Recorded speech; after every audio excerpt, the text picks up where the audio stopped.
Hi, and welcome to this webinar on PPE, brought to you by the New South Wales Nurses and Midwives Association. My name is Laura McCone, and I'm an organiser here at the association. Firstly, I want to acknowledge that I come to you today from Tharawal land, and I acknowledge the elders of the past, the present, and those emerging. I also want to acknowledge any Aboriginal or Torres Strait Islander here today. So why are we running this webinar now? We've seen Victoria's second wave hit them hard, and now we have growing numbers in New South Wales. As your industrial representative body, we always need to be at the forefront of best practice. That's where PPE comes in. The increasing COVID cases in Victoria have clearly demonstrated that frontline healthcare workers can be at risk. Our best protection is not only wearing PPE, but also understanding things like fit testing and fit checking. These are two terms that you will hear a lot of over the next hour. We also need to ensure that you, our members, are empowered to call out unsafe practice as part of your professional obligations. But we don't want you to do this alone. Many of our branches across the state have been working hard at getting access to fit testing where required. This is the gold standard of protection, as will be demonstrated by some of our speakers today. The association has been in regular talks with the Ministry of Health since COVID hit back in March. This is where our members' issues with things like PPE are raised. Our organisers have been busy working with the branches and also relaying any issues back to your management, ensuring these issues are addressed. We have been working online and have set up some strong networks across employers, work sites and local health districts, which has been great for ensuring our members have up-to-date information. So before I introduce our speakers for today, just a bit of housekeeping. Because this is a webinar format, you will only be able to see the one speaker at the time. You're not going to be able to see all the participants, but let me assure you, there are a lot of you on here today. If you wish to ask a question, please pop them in the Q&A function. We have association staff waiting to answer them. But because there are so many of you on here today, we may not be able to get to all of them.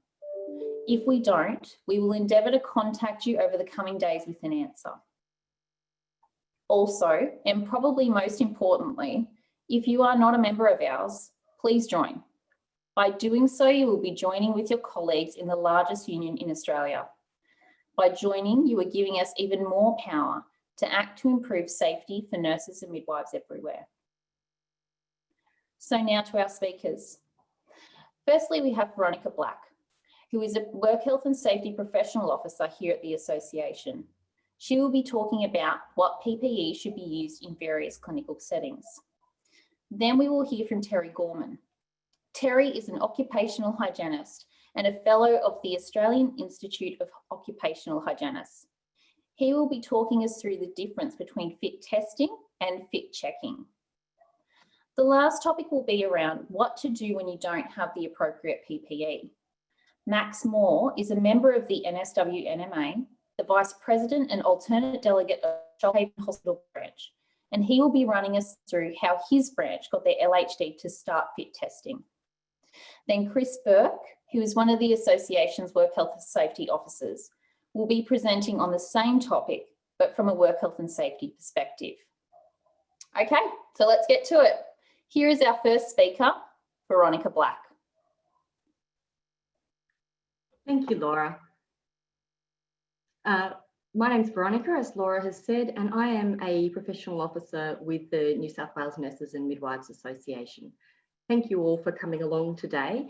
I think it's really timely that we are running this webinar now, given the increased rates of community transmission that we're beginning to see here in New South Wales, and also given what we can see happening in Victoria.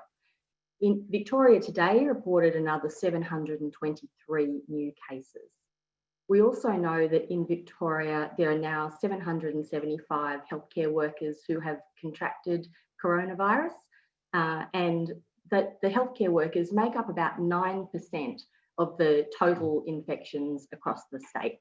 And that's quite alarming. So it's important to make sure that we've got appropriate measures in place so that the nurses and midwives here in New South Wales are safe when they're at work. And we know that there's a whole range of measures that can be taken and that PPE is but one of those measures. But the focus of the work that I'm going to be doing in the discussion I'll be having with you today is around PPE. And predominantly and specifically, I'm going to be focusing more on the use of masks, when you should be wearing a mask and what kind of mask you should be wearing, because this seems to be the area that we're hearing the most issues from our members. If you have questions about any other kinds of PPE, certainly put those into your Q&A, because today I want to focus mostly on the use of masks. I'm going to be looking at a range of different settings, and I'll have information for people who are in the public sector, as well as people who are in the private sector and in aged care. And we're going to talk about what is the current guidance from New South Wales Health, but also where do we think that guidance could do with some improvements. Before we go into details about the PPE for COVID-19, I just want to remind people that there are a couple of basic principles that apply to PPE across the board, wherever that may be worn, and that those requirements are set out in our work health and safety legislation. The first thing to keep in mind is if you require PPE to do your job safely, your employer has to provide that, and it must be provided free of charge. Now, that applies to all workers, including students on placement. So we've been getting a few calls about things like that. PPE must be provided. You don't have to provide your own PPE, nor do you have to pay for the PPE that you're using. The PPE that you are provided must be suitable for the nature of the risk. This is again a core principle in our work health and safety laws. The PPE must be a suitable size and fit and reasonably comfortable for the worker, another key principle here, and your employer must provide you with appropriate information, training and instruction in the proper use and wearing of the PPE. So whatever else we're talking about the suitability or otherwise of PPE, those four fundamental issues apply across the board, every worker in Australia, and are covered by our work health and safety legislation. Now to look at some specifics in relation to the application of PPE for COVID-19. We're going to start by looking at what is the PPE that is appropriate for people to use when they are working with patients who are not known or suspected to have COVID-19. So just every other kind of patient. So for New South Wales Health staff, last Friday, New South Wales Health issued an amber alert in light of the increased rates of community transmission. So what does that mean? What that means is that New South Wales Health believes that there is an increase in the risk to health staff and that it's increased now to a moderate risk. With that issuing of the amber alert, we saw a significant change to the New South Wales Health advice around what the PPE is that health staff should wear all of the time when they're working with any patients. And now New South Wales Health staff are required to wear a surgical mask if they are within 1.5 metres of any patient. So not COVID-19 patients, any patient. Moving on from there to have a look at what that means in private hospitals and aged care. So in private hospitals, the New South Wales Health PPE changes do not automatically apply to private hospitals, though we know that a number of the private hospitals have chosen to implement the same standards that New South Wales Health are implementing. So for example, we know that a number of the Ramsay facilities in Sydney have similarly mandated the use of surgical masks for within 1.5 metres of all patients. If you're working for a private hospital who has not made this change, this may be something that you want your branch to raise with your facility. And you can contact the association if you want some assistance with how to do that. In aged care, New South Wales Health have outlined some different guidance for aged care facilities. And the way that they've done that is they've based the guidance on areas of known increased community transmission. So the current position from New South Wales Health is if you work in an aged care facility that is in an area with high community transmission, or if you live in one of those areas, even if you work in a facility that's somewhere else, then you must wear a surgical mask when you are at work. There's a couple of problems that we can see with this approach. The first problem is that these areas are changing regularly, and we're seeing almost daily changes to this advice. And this makes it quite difficult, I think, for a lot of providers to be able to keep up. So currently, the areas that are included are described as Waverley, Wallara, Randwick, the eastern part of the city of Sydney, Parramatta, Fairfield, Liverpool, Campbelltown, Camden, Wincarriby and Wallandilly, and the border areas of New South Wales and Victoria. Secondly, our concern is that this is a reactive response rather than a proactive response, and it's only seeking to put in place those measures, those additional protections, after the event, once that community transmission is out there, rather than taking a preventative approach. I'm sure that we've all been watching the situation with Victorian aged care, where there are now more than 900 cases of coronavirus that are associated directly with the aged care sector. We know that our aged care community are incredibly vulnerable, and this is why we're advocating for aged care sites across New South Wales Health to apply the New South Wales Health Amber Alert status and use masks in all of the aged care sites.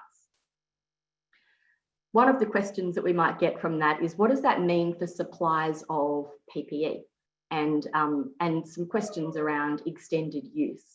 So we know that there were some issues early on with supplies of PPE, but we have been assured that these issues have been resolved and that there are large stocks now available.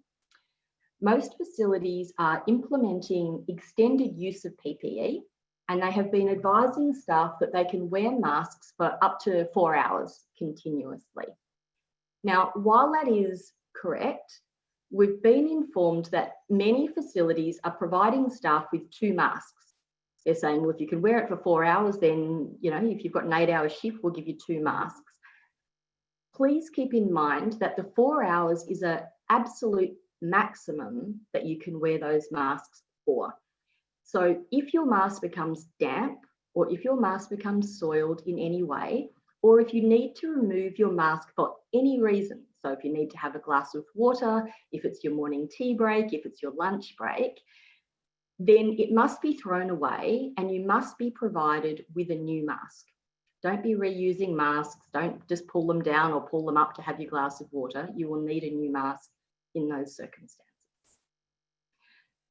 From here, I want to move on to the PPE requirements for people who are working with patients who are confirmed or suspected of having COVID-19.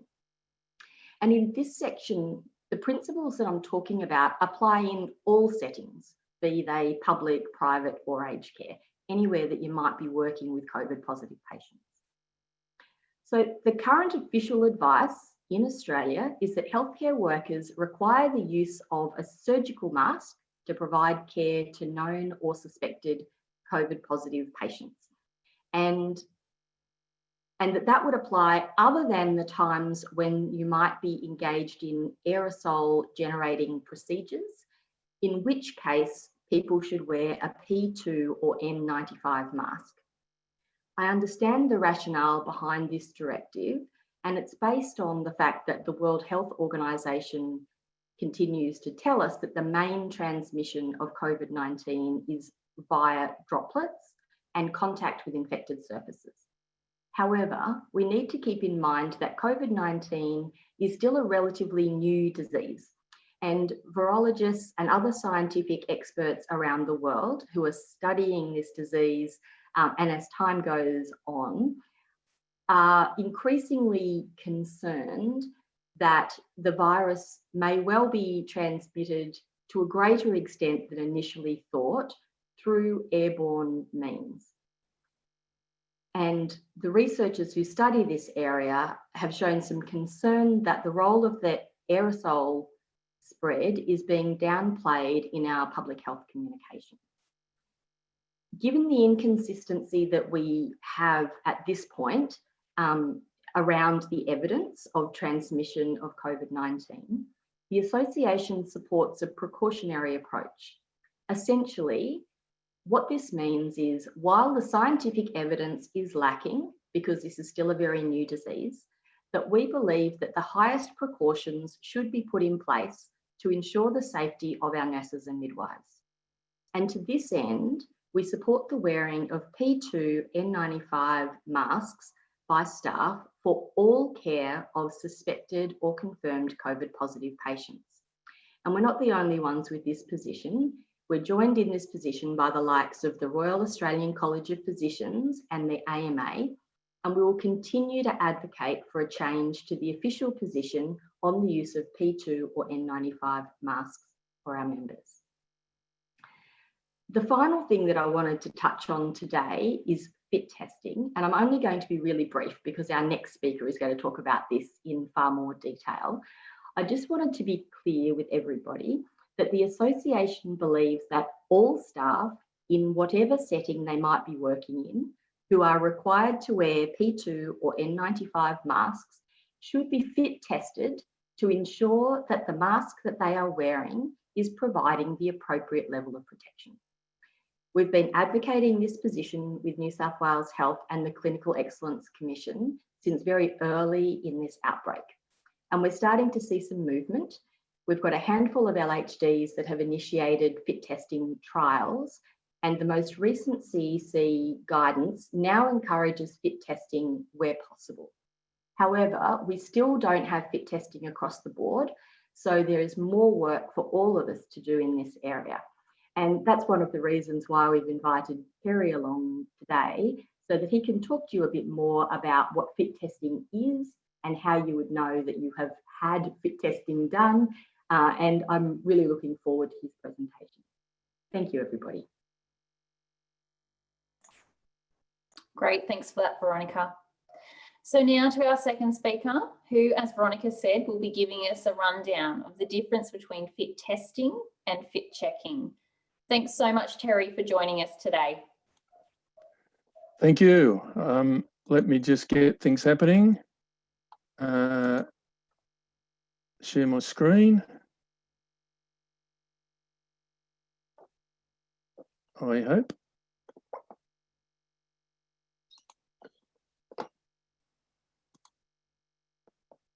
Do we have screen?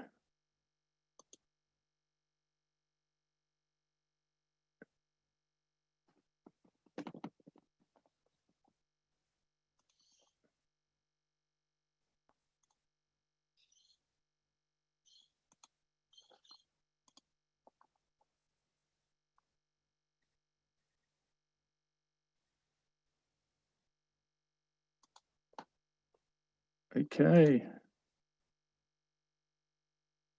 It says host disabled participant screen sharing.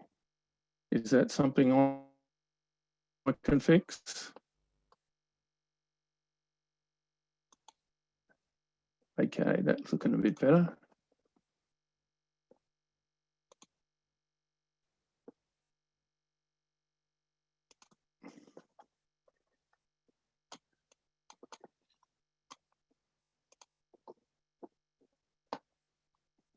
Right, can you see my screen? Yep, I'm getting nods, okay. Thank you. So we're going to talk about fit testing. We certainly haven't got the time to go into this in any, massive detail, but just to make you aware of what goes on and what the purpose is, we'll step through it. So why are we fit testing? Fit is the crucial word here. It's critical for any tight-fitting respirator. So an appropriate assessment needs to be made to determine if a mask, in terms of a respirator mask, a tight-fitting mask, will provide an acceptable fit for the individual. No manufacturer, nobody has a mask, a tight-fitting mask that is guaranteed to fit every face on the planet. Too many people, too many shapes, too many sizes. Ooh.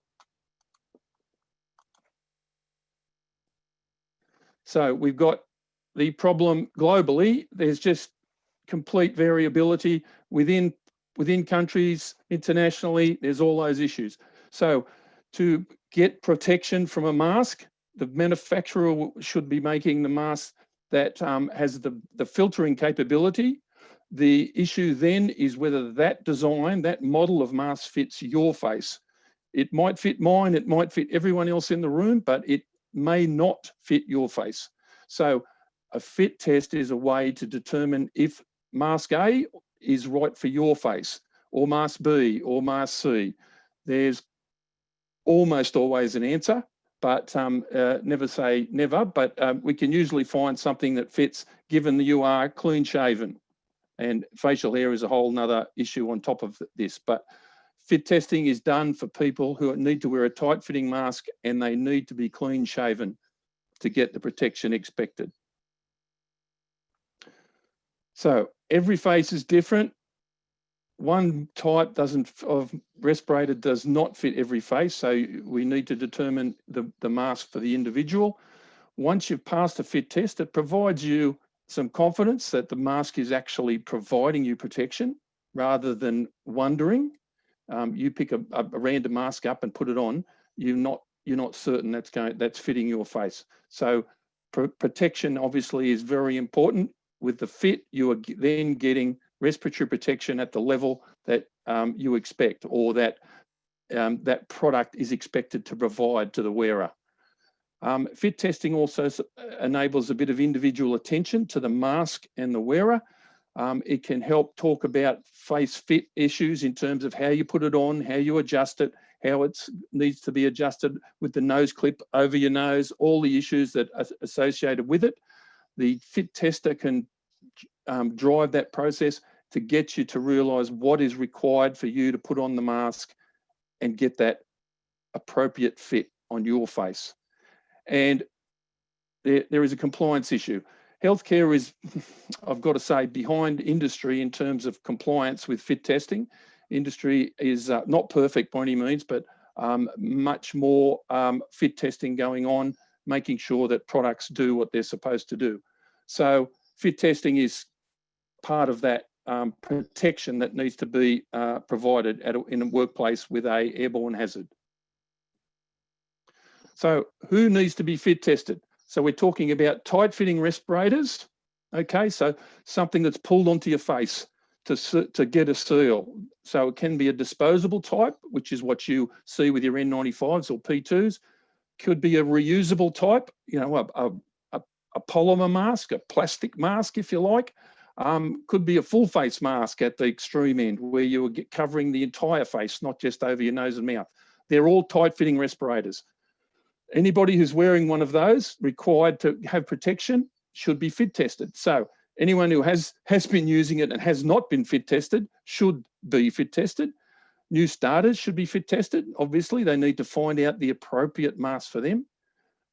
If you're going to a different respirator, just because you pass on Model A, you might have a fit test and pass on Model A, you cannot pick up Model B and expect that's going to fit. You need another fit test to prove Model B or Model C or Model D, whatever, is continuing to give you the appropriate fit.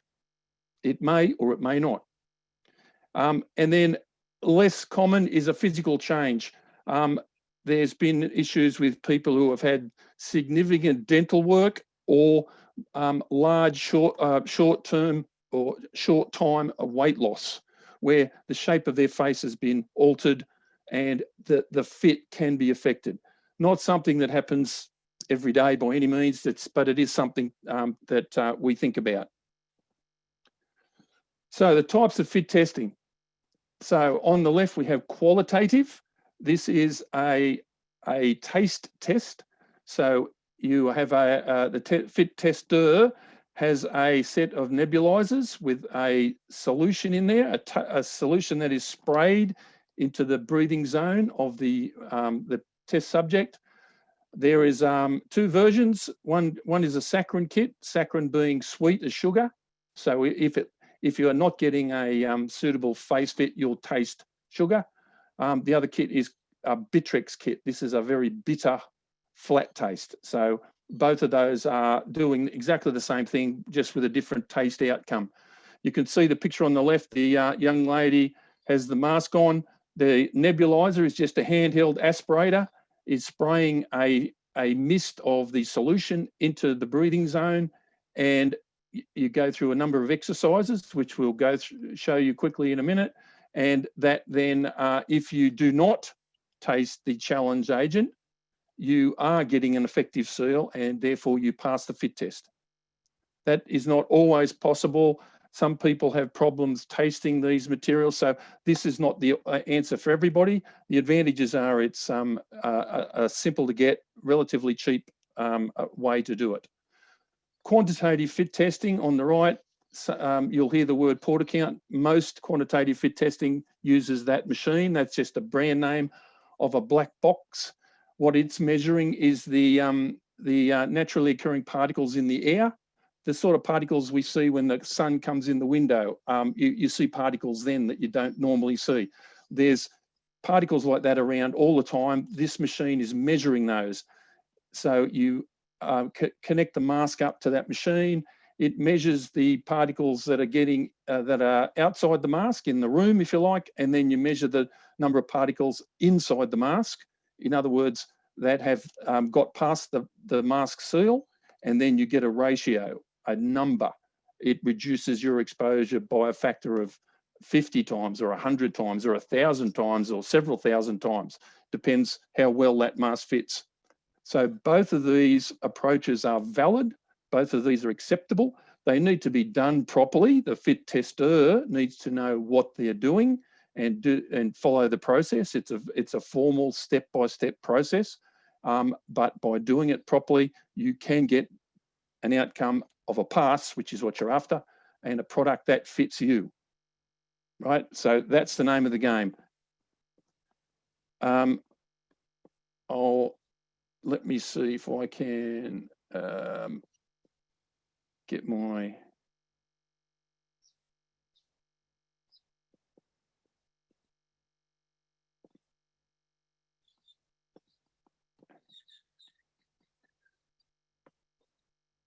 Can everyone see me? Yes, I'm getting some raised hands. Okay, so first up here is our nebulizer. This is, as I said, a hand aspirated small unit. You fill it, open the top, put a teaspoon or two of liquid, of the appropriate liquid into this, and then by pumping the aspirator, we are getting a spray of the challenge agent, and that is then challenged while the test subject is going through the number of exercises, which I'll show you next. So this is a process that takes 10 to 12 minutes. It's not something that's done in 30 seconds. So it's has to be a full formal protocol you get from the start to the end to get a pass or a fail, as the case may be. A porta count looks something like this. There's various versions, black box if you like, but what you do have is a connection of the porta count, which is counting those particles, up to a mask. Here's a disposable type mask that's been connected, and you can see that's where the inside the mask sampling takes place. So that will be on my face, sampling outside the room and through this tube, and inside the mask through this tube, and that gives you, measures the leakage, and therefore gives you the protection. Oh, how if I go back?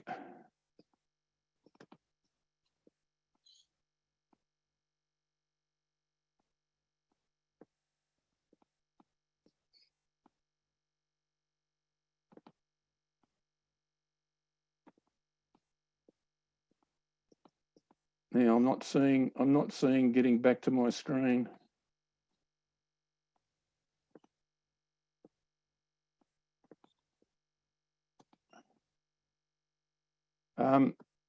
Are we seeing the exercises? We are, beautiful. So these are the exercises. If we start at 12 o'clock, first up, we do a minute of normal breathing, and we're challenging or measuring, depending which method we're using. We then go to deep breathing for another minute. So we're putting a bit more stress on that seal on your face, working a bit harder if you like, breathing harder. Head side to side, so we're watching the tennis. So we're doing the sort of head movements that would occur randomly in a workplace. We then do head up and down, look at the ceiling, look at the floor. We then do reading or talking. So making our jaw work, talking and creating a strain on the mask to see that it is dealing with that need for flexibility. We then do bending over. So at the waist, gently bending over and then back up again. Again, looking at the effect on the face and then back to normal breathing. So the process is measuring, if you like, through all of those exercises. If you taste the challenge agent, you fail, or the product doesn't fit you. Fail's a bit harsh. It just means you've got the wrong size shoes on, okay? You need to find the product that does fit. So getting through that process without tasting or with the port account, getting an appropriate number. For a half mask, we would be looking at a fit factor of 100. That is a reduction in exposure. The outside concentration to what's inside the mask is 100 or better. So reduced by 100 times. Those are the standard exercises that are used, and that's the process. So it's no quicker than that. You've got to do all of that to get a pass that is valid. Factors that do affect fit, facial hair is a crucial one. Any facial hair lowers the level of protection. The facial hair lifts the mask off your face like a steeple and thereby increases the leakage and degrades the fit. Very quickly degrades it to next to nothing. Training is important. You need to know how to use the product appropriately. As I said, dental work. Makeup can be an issue. Sometimes you can have a product on the face that creates a slippage problem. So the mask is not as secure as it should be. The design of the mask comes into play. There are masks and there are masks. We find some products sold in the marketplace will fit, 10, 20% of faces, which is pretty poor.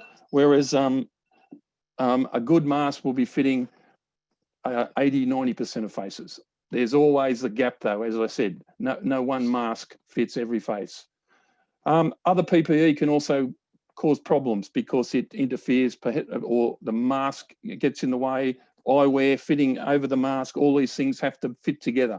So ideally you would be fit tested in wearing any PPE that is potentially a problem.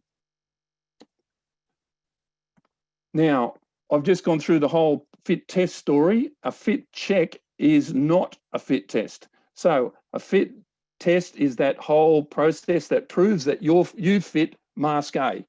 Okay, we're happy then. We've got a mask that fits your face and you've got a pass. That's the one you need to wear when you go to work tomorrow or going forwards.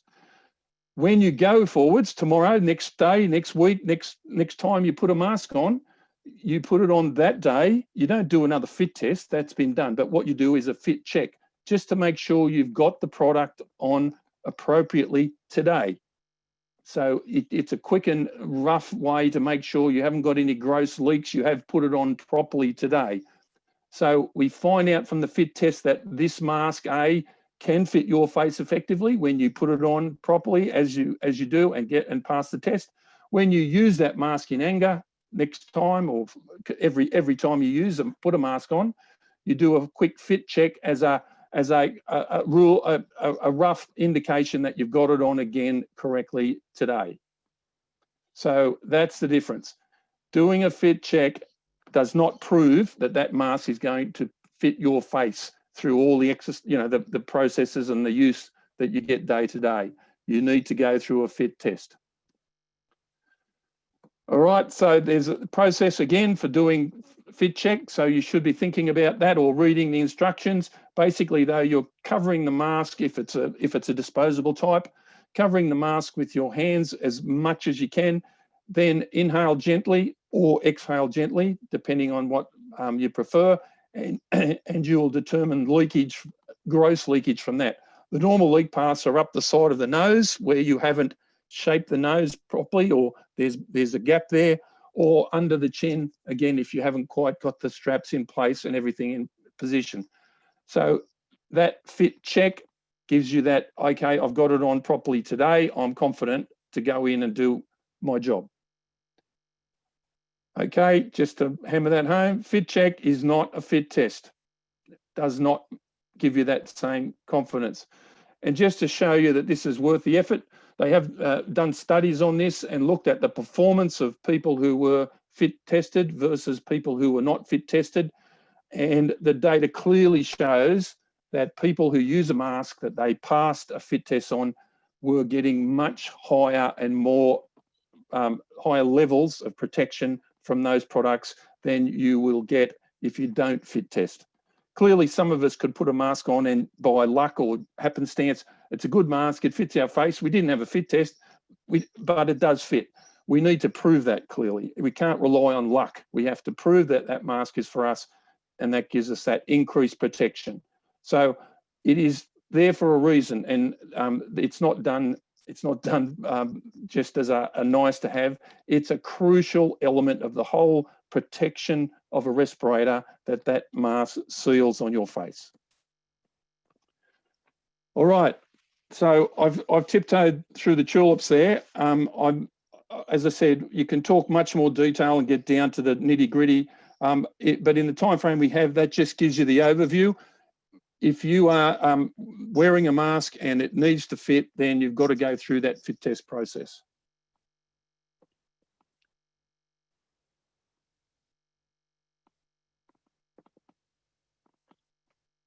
So I'm done. Do I answer questions now, later? How are we going to do that?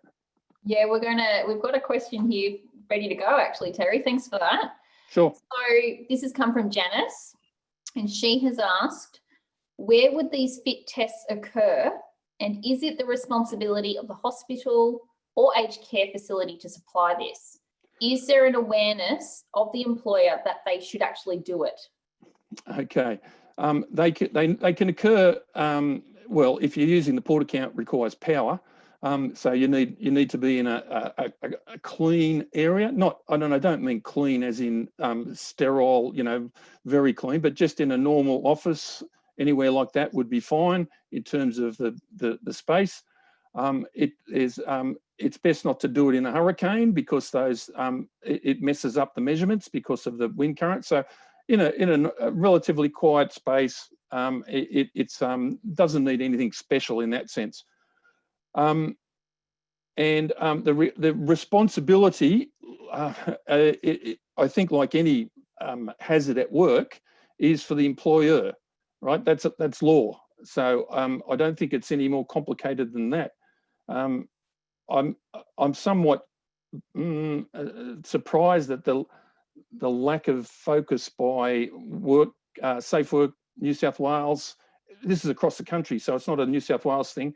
On fit testing in the healthcare sector, it's been poor in my experience. Much more targeted at industry about that than it has been into healthcare. So I'm not sure about why that is, but certainly it's the employer under our OH&S legislation. The employer needs to provide a safe workplace. So that's the overarching principle. Beautiful, thanks for that. And there's just another question here. So Stephen has asked, what if I'm fit tested and none of the P2 and 95 masks available fit me properly? Yeah, so this is the $64,000 question that everyone's having to deal with across the world. So in a perfect world, you would have been fit tested and you fit mask A. You might even know you fit mask B.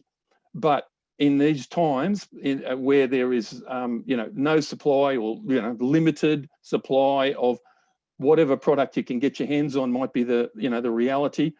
Yes, there are absolutely cases where people cannot get the masks they want. I don't have a magic answer for that. The clearest magic answer is if you've got a brand new mask, you would get fit tested on it. Now, in terms of practicality and timing and provision of that, I understand that's a big challenge, but in a best case scenario, that would be the solution.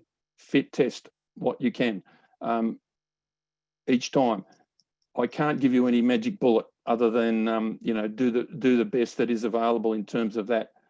I can't guarantee you any mask is going to fit you. Just looking at your face or making an assessment. The product could be perfectly good, but whether it fits, that's the whole point. Yep, fantastic. Veronica, did you want to jump in with anything? Yes, I will. So the position of New South Wales Health and the Clinical Excellence Commission is that if you don't have the right PPE, then you shouldn't proceed with the task. And if you don't have a mask that fits you, then you should be redeployed to another area. So what we would say is if there isn't a mask that fits you when you go through that fit testing process, then you need to be redeployed to an area where you don't need to wear one of those masks for this period. We know that with a number of people, not a lot, but we know that with a number of people around the state that have been deemed as essential workers, there's been a couple of doctors that I'm aware of, they have moved to full face respirators in order to be able to find a device that does adequately fit when none of the P2 or N95s that they had available did fit. And yeah, reusable half masks are another option. The polymer masks or plastic masks or whatever, they're not rubber, but you know what I'm saying. Those masks are also very good at coverage because they come in more sizes. So you have a bit more luck if again, it's all about access. And I know as connected with my employer, it's very hard out there in this country. Who knows what it's like in places where PPE is where the numbers are astronomical and the PPE must be very hard to get. All right, thank you so much for that, Terry. I'm sure that was a real eye-opener for so many of our members. Okay, so now to the topic of what to do when you don't have the appropriate PPE. And I'm going to throw to Max now. Thanks so much for joining us, Max. Hi, and thank you. So I'm Max. I'm the Vice President of the Shoalhaven branch of our Nurses Midwives Association down at Nowra. And I've been asked to talk to you about how our branch executive were able to mobilise quickly to pass a resolution in regards to fit testing to our district for the N95s. So I understand there's a lot of problems about branches being able to come together quickly. And I'll just take a brief moment on how we've set up our branch to mobilise when we need to. So previously we had a very small branch executive of 3 members, and we all attended union training with John in Sydney and learnt how to run a branch and how the union works. And we decided that we needed to map our hospital. And by mapping our hospital, we all split up and said, oh, who do we know that works in ICU? And 1 or 2 of us knew staff down there. So we'd go and talk to those staff, ask them to come on board as stewards to our branch executive, because we didn't know every single member in ICU. We don't know the issues that they have down there. And we went through the whole hospital like that. And we're able to increase our branch executive from 3 to filling every single position, where we have a secretary, president, vice president, 4 delegates, 4 alternate delegates, and about 10 stewards. So we have a WhatsApp chat and we all discuss our issues in this chat daily, and we meet monthly as a branch executive, and we bounce ideas off each other throughout the month, and the stewards bring those issues to us in the meetings. Now, when COVID started, guidelines were changing, which felt like multiple times per shift even. You'd get to work at the beginning of the day and be like, what are we doing right now? And then it would change. And our group chat was continuously going off with questions about PPE and fit testing. And we're trying to grasp what staff needed to do to be safe in their practice while still trying to stay current with the ever-changing guidelines. in one of the CEC PPE documents, we read about fit testing versus fit checking. Now, I won't go into explaining that because Terry's just done a really good job of that. And we're all bouncing ideas off each other and asking, well, why haven't we been fit tested in our hospital? And our organiser pointed out that there was an area in Sydney, it was Concord Hospital, that were fit testing their staff. And we thought that that would be a good idea for the staff at our hospital. So we decided to prepare a resolution for our district to get staff fit tested. Our organiser had already been in regular contact with our district executive, and they'd raised some of the issues sort of in their regular meetings, but was getting a real non-committal answer from the district in regards to fit testing.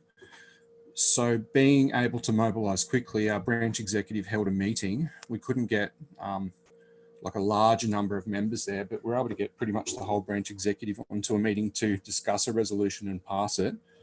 And I think we were able to do this within like the same day that we were told that the association sort of had nowhere to go with the district.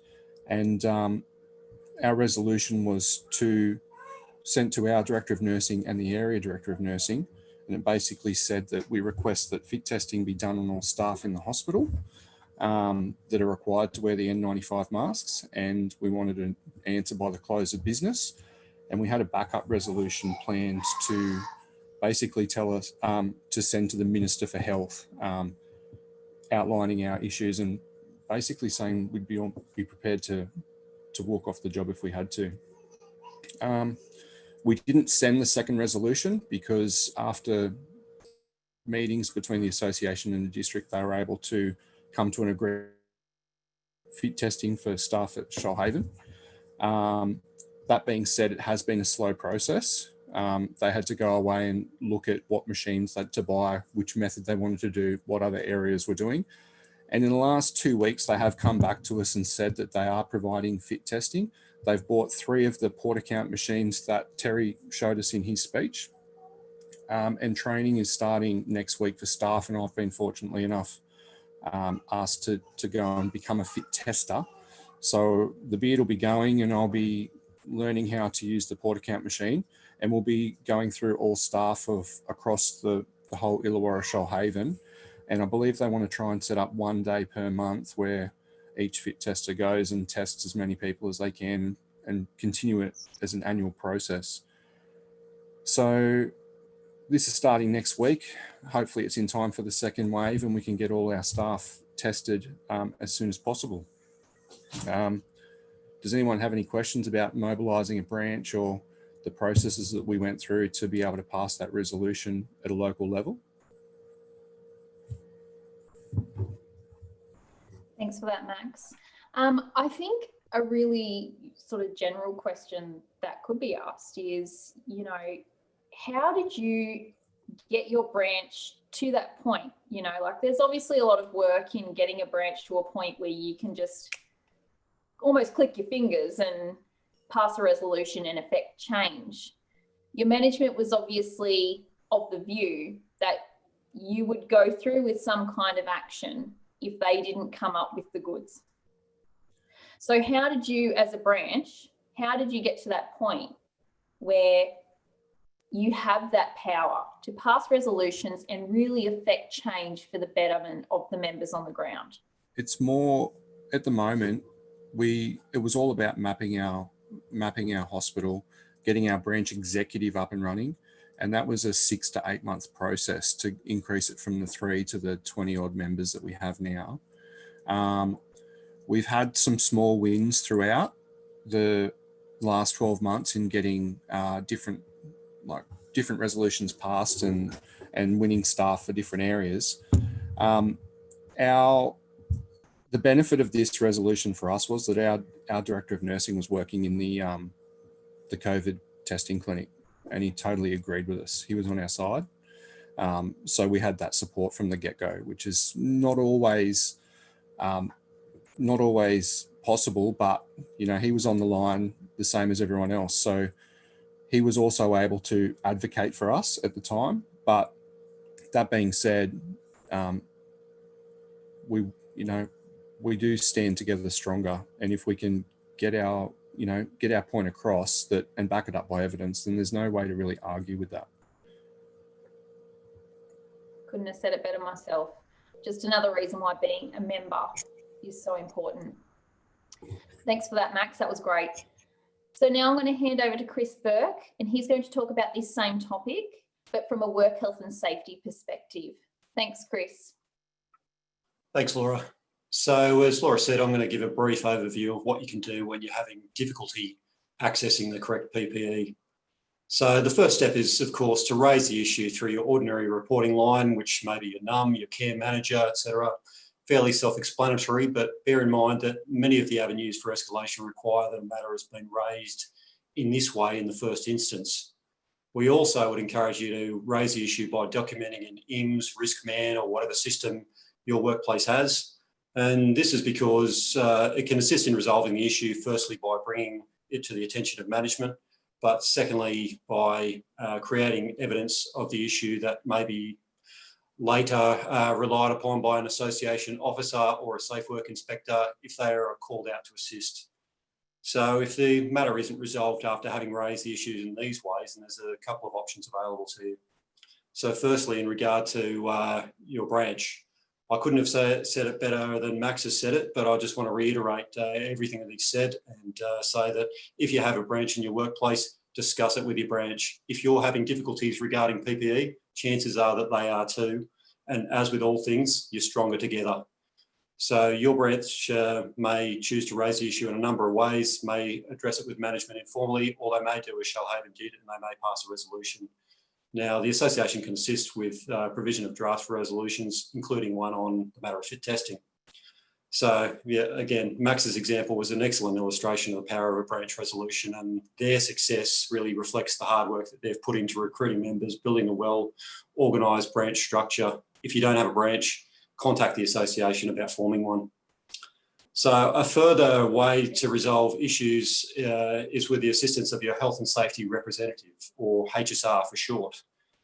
Now, elected HSRs that have completed the 5-day Safe Work Approved training are able to exercise considerable statutory powers to assist in resolving safety concerns, including issuing directions to cease unsafe work, such as where required PPE is unavailable, or they can issue provisional improvement notices, which legally require the employer to rectify a particular safety concern, such as substandard PPE, for example. Now, the important thing to note is that HSRs are often confused with safety committee members, but they are very distinct and separate entities. There's a lot to say about HSRs, and there's further information available on our website. So please jump on our website, access that, have a read of that. And if you don't have HSRs elected in your workplace, contact the association so that we can assist you to commence a process for electing them. Of course, you can always contact the association for advice, assistance in regard to your safety concerns. We can do a lot of different things. We can provide information, we can investigate incidents, we can make recommendations to employers, and where appropriate, we can assist you in referring matters to the safety regulator, Safe Work, to get an outcome. Contacting the association is in a timely manner is of particular importance if you're asked to undertake tasks without the provision of the requisite PPE. So regardless of where you work, you have the right to, under WHS legislation, to refuse to undertake tasks that place you at imminent risk of serious harm. This is reflected in the New South Wales Health Guidance, which states that staff are not to undertake or be required to undertake tasks requiring PPE if the PPE is not available for use. Any such tasks are not to proceed until the required PPE is available. So having said that, however, the right to refuse unsafe work sits in tension somewhat with your professional obligations, and there's no neat formulation of when it will be reasonable to effectively refuse care, but it's important to exhaust all other possibilities and all other possible options before opting for that last resort. And again, I'd advise you to speak with us as soon as you can when you become aware of such an issue and before taking that step. So as outlined, there's a lot of options available to enforce existing conditions and secure PPE in accordance with existing policies and procedures. However, winning improved conditions, such as Shoalhaven did and Max did, requires a collective approach, organising, working closely with your branch, with HSRs, with the wider association. That's necessarily a very short overview, and I don't expect that you will have remembered all of that information, but there's further information about each of those points on our website, and you can get in touch with us at any time for further advice and support on those matters. Great, thanks, Chris. We've truly seen that nurses and midwives on the floor have the ability to affect change. Becoming involved with your local branch and HSR network is so important in order to create that meaningful change. So we actually have a draft resolution that Chris alluded to before that can be sent to any branch so that it can be put to your members. The resolution is around the absolute necessity of fit testing. So if you'd like a copy of this resolution, please let us know. You can ask your organiser, simply phone us or email through to GenSec. For further resources, simply go to our website and look under the Member Actions tab. If you need any assistance or require clarification on what has been presented today, you can call us or email us. I'd like to thank all of our wonderful speakers. They've been amazing, but also to you out there watching. So until next time, have a lovely evening.